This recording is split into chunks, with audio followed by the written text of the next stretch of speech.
સમાચાર વડોદરાથી, જ્યાં ડેરી ક્ષેત્રે અનેક કૌભાંડના આક્ષેપ ધારાસભ્ય કેતન ઇનામદાર લગાવી રહ્યા છે, તેવામાં હવે ડેસર મેરાકુવા ગામ દૂધ મંડળી વિવાદમાં નવો વળાંક આવ્યો।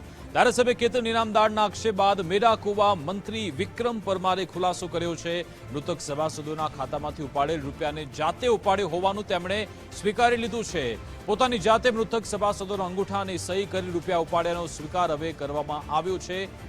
મંત્રી દ્વારા રૂપિયા ઉપાડી મંડળીના હિત માટે વાપર્યા છે તેવો દાવો પણ કરવામાં આવ્યો છે।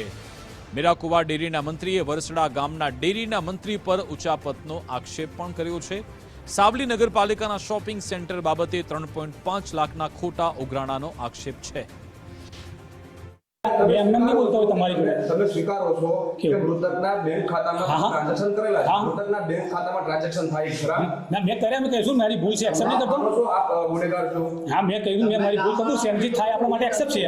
આપ માનો છો તમે ગુનેગાર? હા, મેં ભૂલ કરી મારા માટે એક્સેપ્ટ કરીએ છીએ, આપણે કંઈ ના કહીએ છીએ એમ। પણ મેં હાલમાં મારો પ્રશ્ન કીધો કે કેતનભાઈ જો મારી મંડળીનો આવો આક્ષેપ કર્યો તો હાલમાં વરસડા મંડળીને કેમ ના થવું જોઈએ? હું એ ગુનેગાર છું તો વરસડા મંડળી બી એટલી ગુનેગાર છે કે નહીં?